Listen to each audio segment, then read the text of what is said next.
poco de mi corta experiencia como párroco. Vamos a hablar entonces un poquito, nos vamos a situar en la palabra parroquia. Siempre la etimología nos ayuda y nos centra un poco, ¿no? Viene del griego paroquía, a través del latín parroquia. La palabra griega está formada de para, que significa junto a, como en parábola o parónimo, y oikos, casa, hábitat, como en economía y ecología, con el sufijo ia, que es acción o cualidad. Entendemos pues entonces que es vivir junto a. Originalmente se refiere a una vecindad o un barrio. Luego en la iglesia se usa para determinar un conjunto de fieles. Si alguno ha tenido la oportunidad de estar en algunas ciudades muy antiguas, por ejemplo en Venecia, los barrios están señalados con un cartel que señala, no dice barrio tal, como podemos ver aquí, no dice parroquia tal.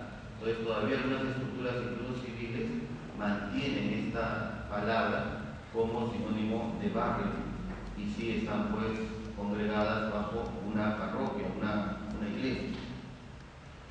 Para los hebreos, la paroquía tiene un significado parecido al de sinagoga o asamblea.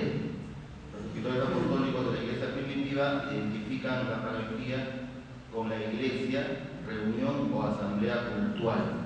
Hasta el siglo IV la palabra latina parroquia era la comunidad local de cristianos dirigida y presidida por un presbítero o un obispo. Vamos a ver entonces un poquito, ahora ya en el Código de Derecho Canónico, cómo se centra, y después vamos a compararlo con diócesis, y vamos a retroceder un poco también cómo entendía la parroquia el Código del 17, y aquí hay muchos sacerdotes también que han vivido esta noción del Código del 17. Entonces, novedades del Código del 83 a la noción de parroquia. Parroquia como estructura organizativa, comunitaria de la iglesia particular. Se supera ya con el Código del 83, con el Vaticano II, el sistema beneficiario. Tal vez algunos desconocen esta parte, pero antiguamente se hablaba de oficio y beneficio, ¿no? Entonces no existía un oficio si es que no se aseguraba la sustentación del clérigo que ejercía de titular de ese oficio.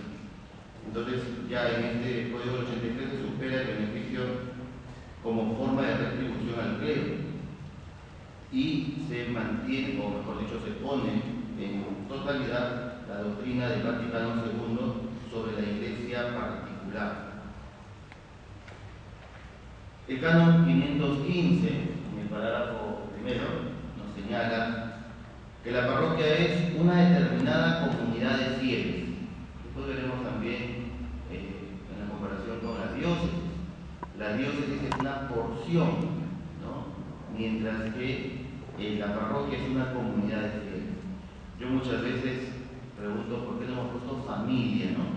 Porque sería bonito y sería como más humano, ¿no? Una familia, porque estamos vinculados, no por lazos de sangre, pero sí estamos vinculados pues por un lazo que tal vez es más fuerte, ¿no? Una sola fe, un solo bautismo. Pero la idea y la separación aquí es esa, ¿no? Una porción del pueblo de Dios es una gran porción. Conocí yo en el encuentro de Río al sacerdote, al párroco peruano, lo invité, pero creo que no ha venido, no sé si habrá venido, que tiene 300.000 fieles en su parroquia. Yo que decía que tengo 25.000, todo el mundo se queda con la boca abierta, ¿no? Pero él tiene 300.000 fieles, es párroco de 300.000 fieles en San Juan de Lurigancho. No ha venido, ¿no? Entonces es imposible pues que una parroquia tan grande sea familia, sea comunidad de fieles, ¿no? Porque la idea de parroquia que tal vez en el Código de Derecho Canónico es una comunidad más pequeña. De hecho, hay diócesis que son más pequeñas que muchas parroquias aquí en nuestra Latinoamérica, ¿no? Pero el código pues es el cómo deberíamos de llegar a ser. Entonces, comunidades pequeñas donde nos podemos conocer, nos podamos integrar y puedan nacer también lazos de afecto, que sería difícil pues en una comunidad, en una porción, en una diócesis. Tiene que ser constituida de modo estable en la iglesia particular, y esta es una característica también, cuya cura pastoral se encomienda a un párroco. No existe la párroca, ¿no? La monjita puede ser muy santa, muy hábil, y de hecho, ¿no? Algunas comunidades están encomendadas a una religiosa o a unos laicos, pero no pueden llevarnos el nombre de párroco porque el oficio de párroco está ligado a la Eucaristía y a la administración de los sacramentos, como bien sabemos. Y está bajo la autoridad del obispo diocesano. Esto es importante. No se ha creado una parroquia para que sea independiente, autónoma y separada, sino para que exprese de una mejor manera la unidad de la Iglesia. Por eso, como párrocos, debemos de unirnos a la Iglesia en la Santísima Eucaristía y también en la obediencia al obispo. Esto puede ser difícil en algunos casos, ¿no? Pero en esa obediencia al obispo y bajo la autoridad del obispo diocesano, estamos pues siendo unidad con la diócesis y desde la diócesis con toda la Iglesia universal.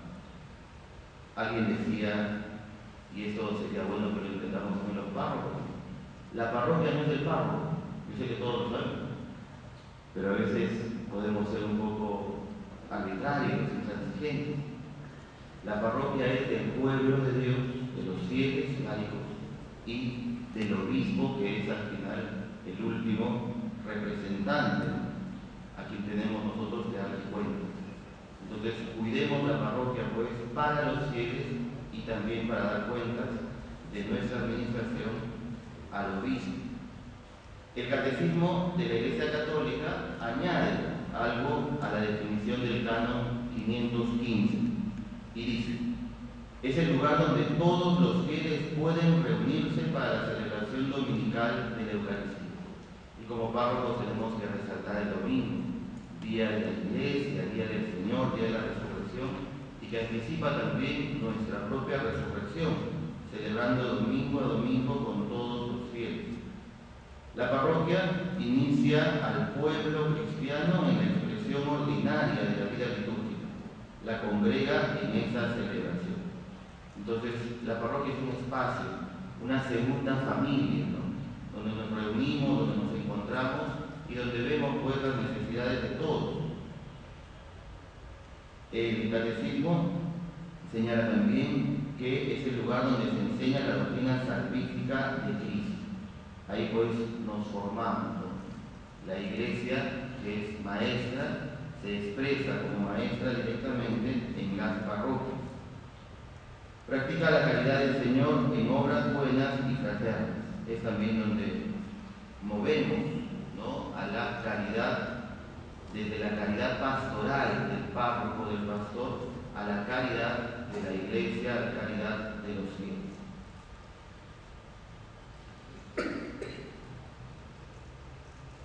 Vamos a ver la instrucción, el presbítero, pastor y guía de la comunidad cristiana, que destaca pues este documento, esta instrucción es del año 2002, y destaca que la parroquia se constituye como una célula de la diócesis y es el ámbito de la cura pastoral ordinaria de los fieles cristianos. Entonces somos parte de una diócesis donde no nos podemos desprender, no somos, pues por eso digo, autónomos como parroquias, sino que es una expresión para la mejor cura de almas. La naturaleza canónica de la parroquia, y por eso digo, vamos a tocar un poquito con la diócesis, y dice el canon 369. La diócesis es una porción del pueblo de Dios cuyo cuidado pastoral se encomienda al obispo con la cooperación del presbítero. Entonces, una porción del pueblo de Dios, digamos que en la definición de parroquia se habla de comunidad de fieles, cuyo cuidado pastoral se encomienda al obispo, mientras que la parroquia es a un párroco como pastor propio, siempre bajo la autoridad del obispo, con la cooperación del presbiterio. El obispo pues se ayuda ayuda del presbiterio para ejercer su tria munera en los fieles. El Papa Juan Pablo II, en un encuentro que tuvo con los párrocos, les decía a forma de broma, ¿no? Ustedes son más importantes que el Papa. Y por supuesto esa forma de broma. Pero decía, porque la gente, sus fieles, entienden, conocen y comienzan a amar a la iglesia si es que ustedes les muestran el rostro de la iglesia. Y es verdad. Si nosotros hablamos del amor a la iglesia, si hablamos del amor a la Eucaristía, la gente comienza a despertar ese amor y llegan a amar a la Iglesia Universal en general, en la totalidad. Pero si nosotros nos cerramos, la gente, y muchos de ellos, y también somos culpables de eso, es pues que se alejan de la comunidad. De manera que, unida a su pastor y congregada por él en el Espíritu Santo, mediante el Evangelio y la Eucaristía, constituya una iglesia particular, en la cual verdaderamente está presente y actúa la Iglesia de Cristo, una santa, católica y apostólica. Vamos a seccionar pues, estas enseñanzas del código y lo vamos a ir comparando con la noción de parroquia. Dice pues, la diócesis es la iglesia particular en sentido propio. La iglesia universal se expresa en la iglesia particular y representa la plenitud estructural de una comunidad eclesial. El principal cetus fidelium, estable, normalmente circunscrito por el territorio, capaz de alcanzar de modo autónomo las finalidades de la iglesia dentro de la comunio eclesial, es pues la diócesis, no la parroquia.